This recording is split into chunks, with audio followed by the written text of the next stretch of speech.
in politics. He'd served in the House of Representatives and the Senate, been governor of Virginia, and was a consummate Washington insider. He believed in states' rights and felt strongly, like Thomas Jefferson, that too much power had been vested in the federal government. And yet, also like Jefferson, he expanded that power once he became president. Number 10, John Tyler, Whig, 1841 to 1845, 51 years old, from Virginia. One of the things that John Tyler's never really given enough credit for, I think, is the way he assumes all of the powers of the office upon Harrison's death. He gives an inaugural address 3 days after he takes the oath of office and essentially sends a message to members of the Whig Party and to the nation at large that he is in charge. And he proves that in the years that follow. He was a thin man, delicate blue eyes.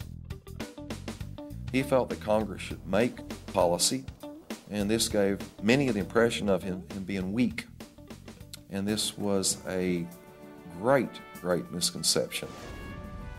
John Tyler of Virginia turned out to be his own man, with his own political agenda, which surprised everyone. This became apparent from the get-go when Tyler faced immediate challenges to his newfound authority.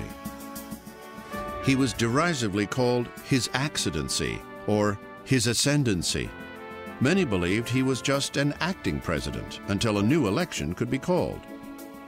Even the members of his cabinet, which was really Harrison's cabinet, tried to muzzle Tyler's claim to power. In their first meeting, Secretary of State Daniel Webster told Tyler how the cabinet would make all executive decisions by consensus. To that, Tyler responded by asking for their cooperation or their resignations. For the Whigs, this was devastating. Harrison had promised to push Whig bills through Congress, including a new charter for the Bank of the United States. But Tyler didn't share the Whig view. What happens is really unprecedented, and I don't think it's ever happened since. The Whigs passed 2 laws authorizing a new national bank, and both of them were vetoed by President Tyler. After the second of these vetoes, the Whigs held a meeting at which they expelled President Tyler from their party, and from then on, Tyler was a man without a party.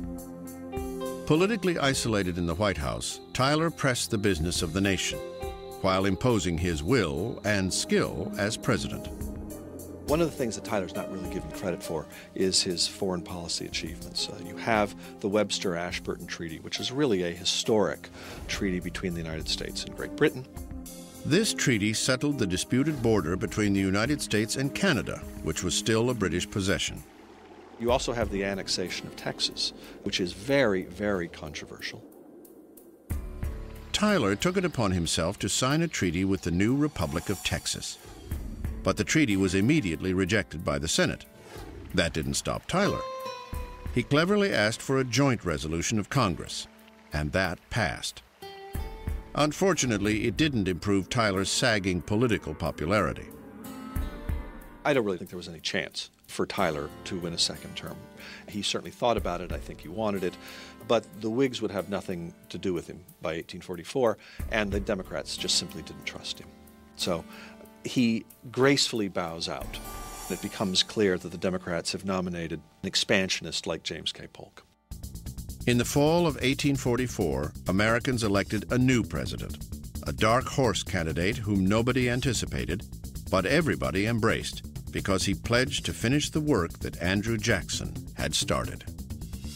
Number 11, James K. Polk, Democrat, 1845